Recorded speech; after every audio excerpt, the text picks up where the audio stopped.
$50. What's happening, road dogs and highway hounds? Robert, I seen you in the chat. We had a little bit of a train wreck trying to get this up and running. But anyway, RSK Labs, you were talking, you're at, my cousin from that I met online is Chris, and he's, where are you out? Baltimore someplace or something? Yep, I'm out here in Maryland. Yeah. Where about what town? Well, northeast Maryland. Well, I don't know, 30, 40 miles northeast of Baltimore. I'm practically in Delaware. Oh yeah. One of the guys I listen to on here is Adam Meister, the Bitcoin Meister. Have you watched any of his stuff? Nah, I don't know him yet. Yeah. You gotta watch his stuff. Go subscribe to his channel. I'll try and put a link in the description for his channel. But he's your neighbor. Man, that'd be cool. Maybe you and me and the Bitcoin Meister meet up sometime. There you go, live chat. What's his YouTube channel? I'll look it up. What is it? Bitcoin Meister? Type in Adam Meister on your YouTube and you should be able to get him.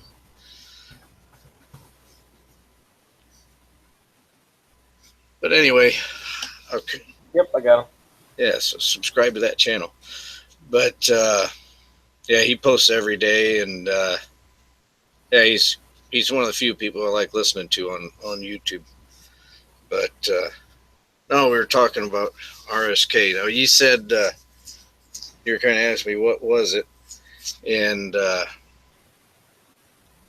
really one of the reasons why I'm doing this live broadcast is trying to figure out how to do it. I haven't been able to do any live broadcasts for a while since they did the update or whatever in September, so that's why we haven't been doing any hangouts.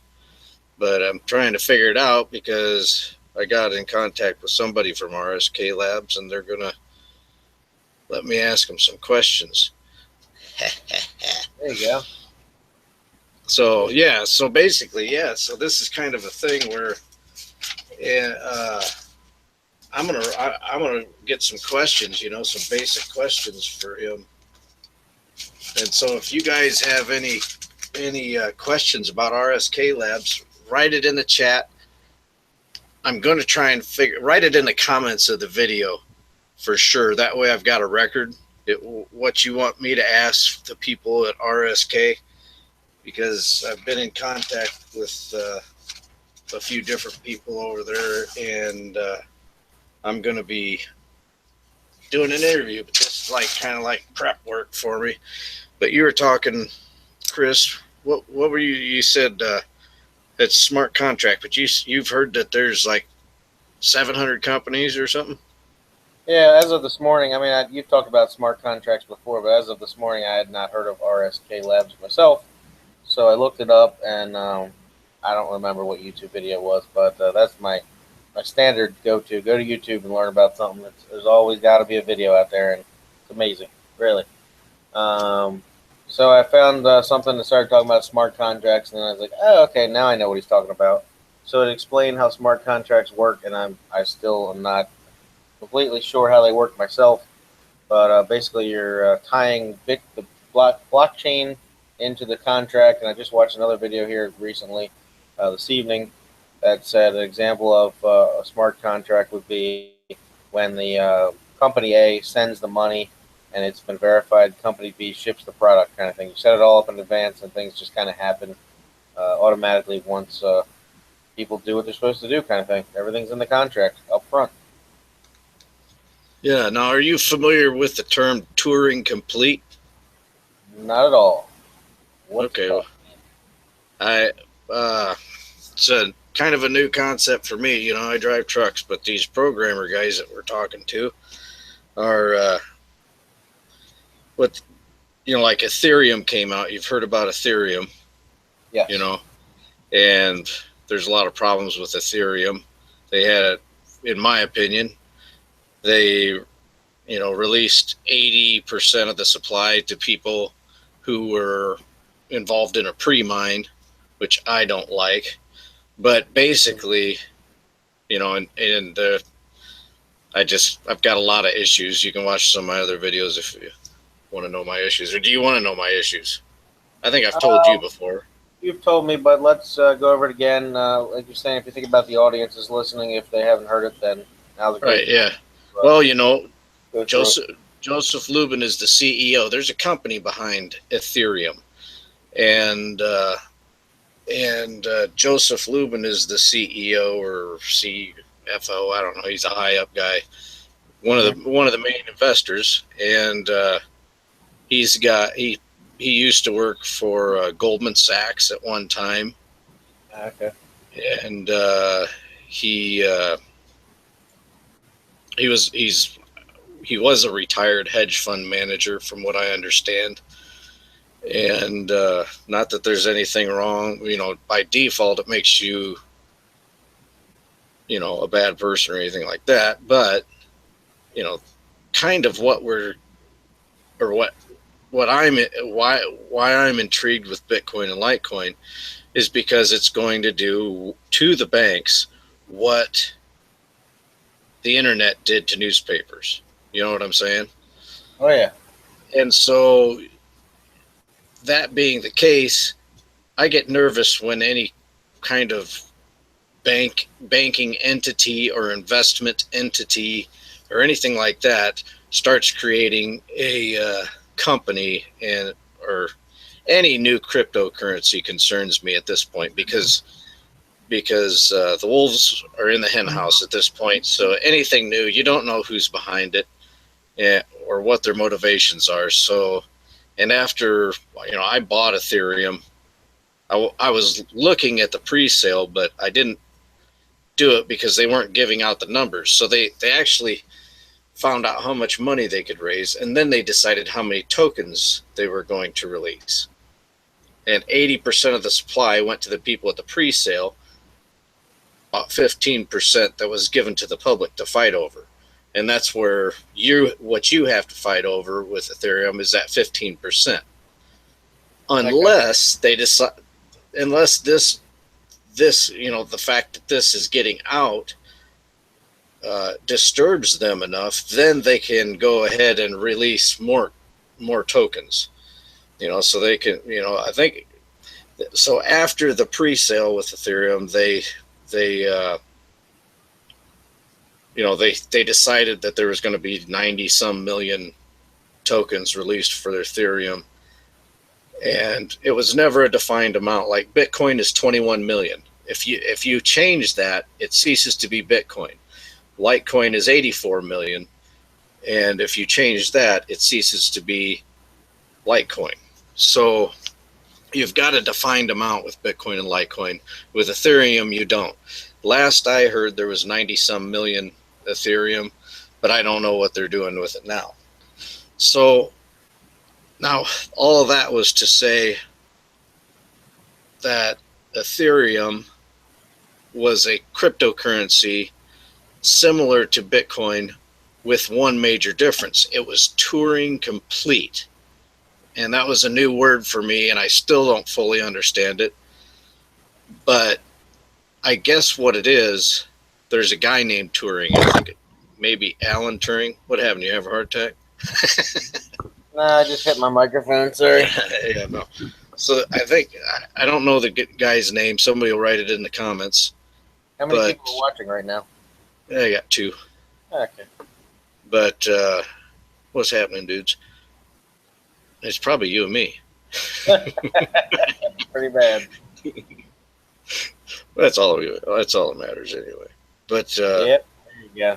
No, so the Turing complete, it actually, the actual program, the programmable money. So basically, you can build an app in Ethereum because it's Turing complete.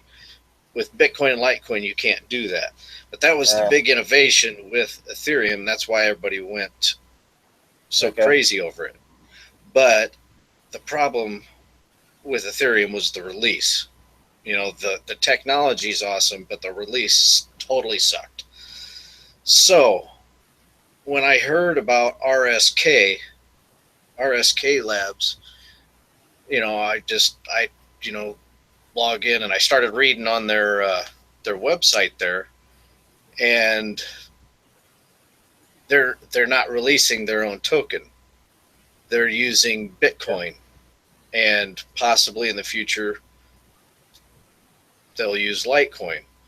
This is something, because I asked one time and I had somebody come out of the dark web and answer my question. I have no idea who it was, but I asked the question, well, can you use the technology that RSK is doing? I would think that it would be easily transferred to Litecoin because Litecoin is based on Bitcoin so much. And somebody came out and said, yes, that is the case. It's not the case right now. And one of my questions, because I actually was talking to somebody from RSK, and I asked them about Litecoin, and it seemed like the development was slower on Litecoin's end, and which was interesting to me. So I want to find out more about that. What is it that Litecoin needs to do to get up to speed? And I'm wondering if SegWit is that. And you probably aren't familiar with SegWit, are you? Nah, I'll say a lot of this stuff's new to me. I hear you. That's a whole raging debate that's going on right now that we probably don't say, this is how much I don't know or forget. I thought Litecoin was 1/10 of a Bitcoin, but then maybe I heard something different. They don't follow Bitcoin directly. They just really similar. What's the difference there? What, between Bitcoin and Litecoin? Yeah. Well, the guy who created his name's Charlie Lee, and basically he just wanted to make silver to Bitcoin's gold. So he just changed some very minor things in the program because it's open source, Mm-hmm. So he can do whatever he wants. And all he did was he changed the transaction time or the block size or the block time down to like 2.5 minutes compared to Bitcoin, which is 10 minutes. Yep. Yeah. And so he made it 2.5 minutes, and he increased the supply of coins on a ratio of 1 to 4. So make them worth less then. Yeah, and basically it's a separate blockchain though. It's not the same. It's a separate. Bitcoin. Right. So it's a separate blockchain. Okay. Which I think is a good thing, and I don't know why a lot of these Bitcoiners. I think I know why a lot of these Bitcoiners don't like that concept. I think because it's going to limit their profits. They want everybody to fall into Bitcoin, which I don't necessarily want to do that. But the problem with Bitcoin then I still see is the size of the blockchain itself. I have a computer actually. I have a Bitcoin wallet and a full Bitcoin sponsored wallet, if you will. And it downloaded, I think it was 21 gigs worth of data, something like that. Is that where it's at now? Yeah, when you open it up on my computer there, it'll say, it's 8 weeks behind or something. That's what last time. And it takes it a couple hours to, your hard drive runs constantly, and it's in there downloading the newest stuff from the internet, and a couple hours later, you're finally, in sync with the network. So the problem there is if you want to keep your own copy of the register, this part I do understand really well, the bank register, if you will, or the ledger, you want to keep your own copy of it, then you need gigs and gigs and gigs of hard drive space to do that. And then where does that ever end? You know what I mean? You're just going to grow immensely from this point on. And I just see that harder and harder to deal with. Yeah, you've got Coinbase that has their own copy of it. And, you can buy and sell Bitcoin and they keep track of it all for you. But the idea is for you to keep track of the stuff on your own. So where's the fix there, if you will? How's that problem dealt with? I know we've talked about this before too, but it's still a problem. Yeah, I don't know. I really don't. But yeah, that's something I've wondered too. But I'm actually surprised it's only 21 gigs because they got terabyte hard drives now. So true. That's quite a lot of data though, just for the what I call it, the register. What is a terabyte? 1,000 gigs? Exactly. So you got 20 gigs in how many years? It's coming up to 10 pretty soon. About 8 years now. So 20 gigs. It's a lot of data, but I think it'll outlive me. And one And terabyte hard drive costs about $50 right now, so it's not that bad. yeah, so I mean, if you want to do it, you can do it. So Yep, any guy off the street can do it if you want to.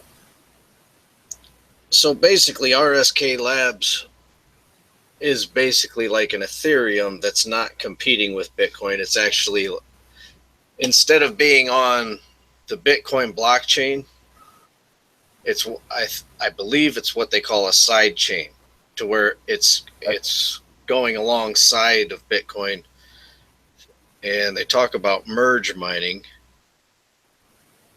but I'm not real sure what merge mining is. But if you're just joining the broadcast, ask me some questions for the RSK Labs people, because I've got an opportunity to do one of these broadcasts with them. And if you have some questions, write them down in the comments below the video. Not necessarily at the chat, because I don't know. I may X out of this and be gone from the chat forever. So write it in the comments. But I am going to try and hang out in the chats after this broadcast. But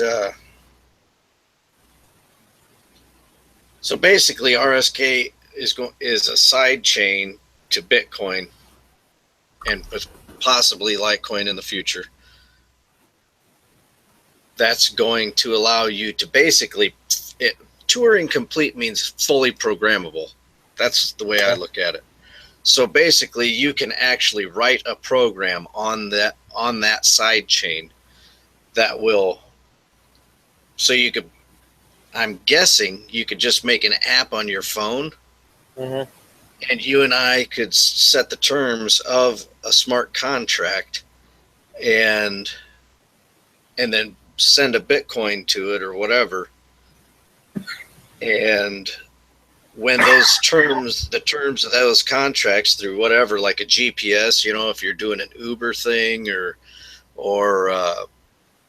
whatever, like a title transfer, you'll probably be able to store a title in that side chain or in the RSK, and it could be logged into the Bitcoin blockchain in time. And that's kind of what RSK Labs is doing. And I'm struggling to figure it out as much as anybody. Hopefully in a few days, when I get the chance to sit down with one of the guys from there. I don't want to mention any names or anything, because I don't know if I want to jinx anything or get anybody in trouble. But yeah, so got any other questions about RSK? No, not right now. I'm actually remote controlled into my computer that has that Bitcoin wallet, if you will, on it, and or the full client they call it. It's loading. It takes a while. It says rewinding, verifying blocks 1%. This will take a little bit, but I'm also looking at the hard drive. I forget where they store those files, but at least I'll be able to get, for anyone that's interested in running a full wallet, get this data here as of March of 2017, what the size of the blockchain is. But like I say, it's a regular little C drive on a computer, and you open this software, and it pounds the hard drive for a while. It's pretty taxing on the system, let's say it that way. Yeah. All right. Well, I suppose that'd probably be good for now. I suppose we'll just end it here. All right. Did anybody else join the chat the whole time? I get a few people coming in and going, but yeah, go to the chat room. We can talk to them. Adios, muchachos. How do you do that? Well, I don't know. I probably won't make it. There you go. Hey, dude, do you think a guy wearing a stupid hat like this and sunglasses and inside his bedroom is going to know how to get in the chat room on YouTube? I guess not. Yeah, you're pushing your luck, right? I thought on the side here it says group chat. I thought that was it. I only saw myself. That's what I thought too, but apparently that's not it. Oh well. All right, sayonara. Actually, here's one more thing. It's figuring it out here while I'm speaking. and I have a Windows 10 computer under my username, then app data, roaming, Bitcoin, blocks. The folder is 111 gigs right now. What did I What? say? 21 gigs, I guess I said. That was a long time ago. I don't know where I got the number. But yeah, this computer has downloaded 111.7 gigs of data. That's the current blockchain size. That's why it takes so long when I open this program up. 111 gigs. Yep. Wow, that's crazy. So yeah, that's why it takes forever. You should leave it open. I don't do that all the time, but it just got to the point where I can see Bitcoin Core Wallet, and it says no block source available. So I'm 5 days behind, and it looks like it's probably looking out on the internet to get the latest information to get itself up to date. Wow. There you go. As of March of 2017, it's 111 gigs of data just to get the whole blockchain. Crazy. Yep. All right. And that's it. Now we're done. Adios, Jules. We're gone.